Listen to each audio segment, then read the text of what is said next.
Evening, merry drinkers. Welcome back. It is another absolute scorcher in Christchurch today. It is still 30 degrees, and with that cloud cover, it's getting a little bit muggy. Will it ever rain again? Who knows? Going to cover a new beer style today. So I touched on Pils a couple of days back with the Jever. We're moving away from the Czechoslovakians and the Bohemians and into a bit more conservative German territory of Munich. And we're going to be looking at this Augustiner Helles. So Pilsner got developed about in the mid 19th century. I mean, brewing Pale styles of beer had been quite tricky. I wouldn't recommend it if you brew with wood or with coal. It's very, very smoky, and the temperature application to the malt can be incredibly variable. So it is very tricky to get a nice, clean paleness when you're doing that. With the invention of coke, smokeless coal, and later on electric and gas, it became much easier. And once the Pilsner style broke, I think the Bavarians had a little look at it, weren't too sure, but similar to the English, who were quite wedded to their dark beers. So whilst we had our porters, they had their dunkels, a style of German beer I still love to this day. But they eventually came round to it. I think they had Pilsner maybe for special occasions and wanted to develop something that was a bit more for every day-to-day drinking. And whilst we have Pale Ale in Britain, in Germany they have Helles. Helles just translates as pale. So Helles is a pale form of lager. And so whilst a Pilsner was also quite heavily hopped, gives it its sort of signature kick at the back, up in about the high 40s of bittering units. Helles was much softer, aimed to be much sweeter, and down round about the 20s. And as we know, it is a style of beer that has completely taken over the world. I got this from Beers of Europe. It was £3.59. I've seen through on other channels you can pick this up on as a bit of a sort of a 3 for 4 or a bit of a bargain basement price in Sainsbury's. There's not too much on the bottle, just Augustiner, Brau, Munchen, Lagerbier, Hell. I think they've been established since 1328 on here. They are still an independent brewery. They are the only one of the big six in Munchen, in Munich, is that case. I think they're split between two families, or the trust of one family. I think it's the Wagner group and the Inselkammers. One of those is a majority controller anyway. It's 50 centilitres. It's best before November 26. Contains water, malt and hops. So the Reinheitsgebot is in full operation. I got told off on the Pilsner video that the Jever didn't taste right because I used a Carling glass. I'm afraid that is back. I'm not big on lager glasses. This is the only one I've got that's got the nucleation point. So let's see if it curses a second beer. Let's pop her out. Brown bottle for this one though. So even though it's got less hops, hopefully they're nice and fresh.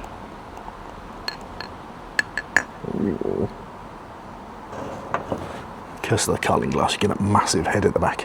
Right down there at the bottom. It's a lovely light gold straw colour. It's got a nice big foamy head that's steadily working its way back down. There's plenty of fizz in there, you can see coming up from the bottom.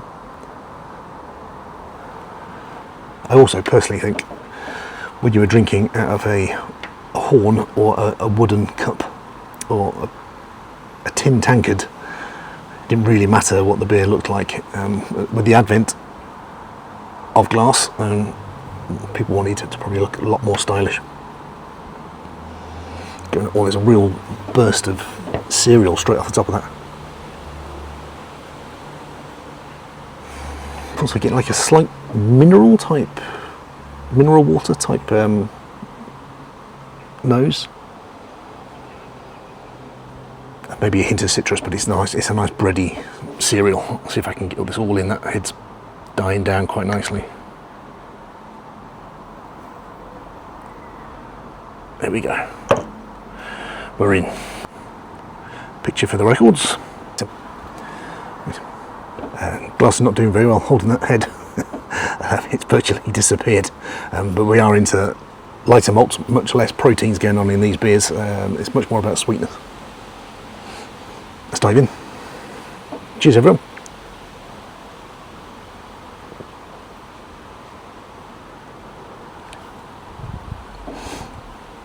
Whoa. I am thirsty, and that bursts into the mouth really nicely. It's a light to medium body, but there's a slight there's a thickness edge to it. Not really getting plenty of carbonation in the glass, but not when you drink it back.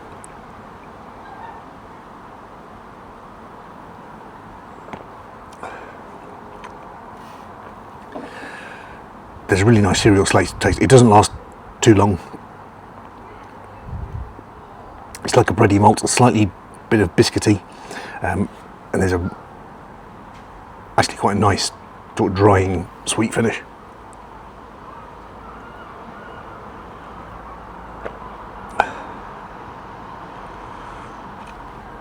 And it's got that classic drying effect of that.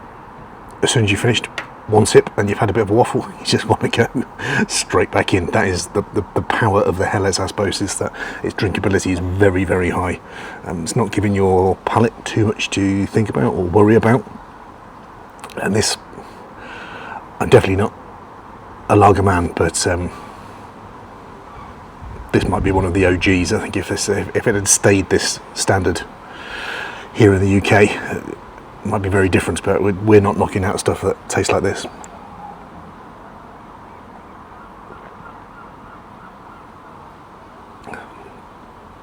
It's lovely, it's light, it's refreshing, it's not giving me too much to think about. And at 5.2%, you got to be steady. I'd imagine there's a lot of beer gardens in Germany where that is. A few have some quite wobbly legs. The one bit that is a slight disappointment, I think I'll blame the glass again. The head has completely gone. It's almost like a glass of squash, and the bubbles are now sort of quite slowly rising. Sign of a good beer, but all that initial rush has just gone. It's disappeared.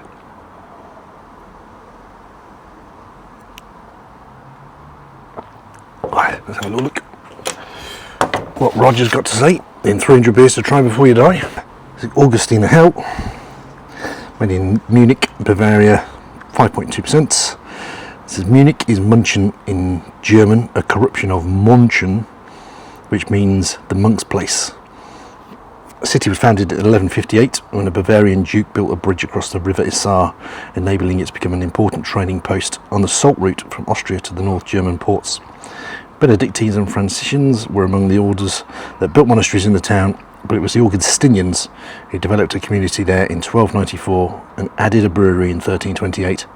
Augustiner can therefore lay claim to being the oldest brewery in Munich, though it has long since moved from its original site to a modern brewery in the city centre.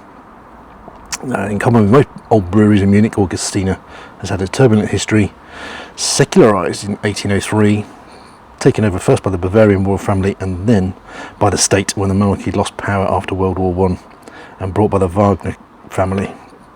Today it is a public company. While it is less known outside Bavaria than some other big Munich breweries, Augustiner is the most popular beer in the city and consumed with relish in such beer gardens and bars as the Augustiner Keller on Onufstrasse, the brewery tap on Neuhauser Strasse, and the large Hirschgarten near Nymphenburg Palace. Roger has also even enjoyed a glass on the pavilion of the MCC, the Munich Cricket Club, run by expats in the Englischer Garden. Right, he's eventually going to get to the beer, hopefully. The beer is a burnished gold colour. It's brewed with pale malt for around 8 units of colour and Hallertau hop varieties that produce 22 units of bitterness. It has a rich toasted malt, light citrus fruit and floral hop aroma. Ripe juicy malts and hop resins fill the mouth, followed by a long finish with some dryness at the end, but dominated by sweet soft malt, light but punchy hops, and a delicious hint of lemon fruit. Well, I think I've got to agree with Roger on all of those. It is a nice colour, just does miss a head.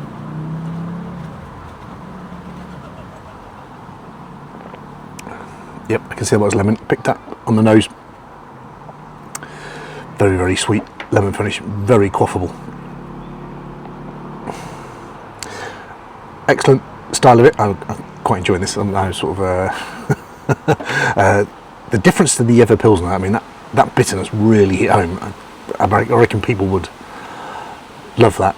Strangely, that's given it's supposed to have 22 units of bitterness, I'm not picking up any at all, and it might be a place and a time of day and a heat of beer, because I'm absolutely slapping this back and really enjoying it.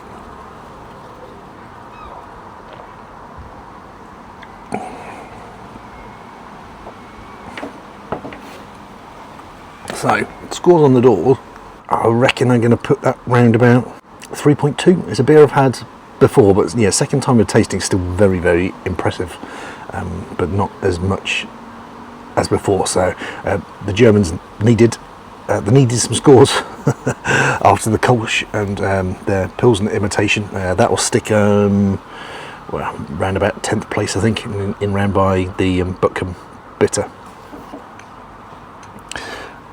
Excellent style. I'll be moving straight on. I've got a Spaten in the fridge.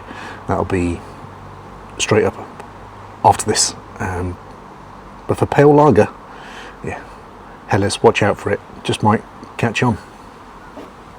Cheers.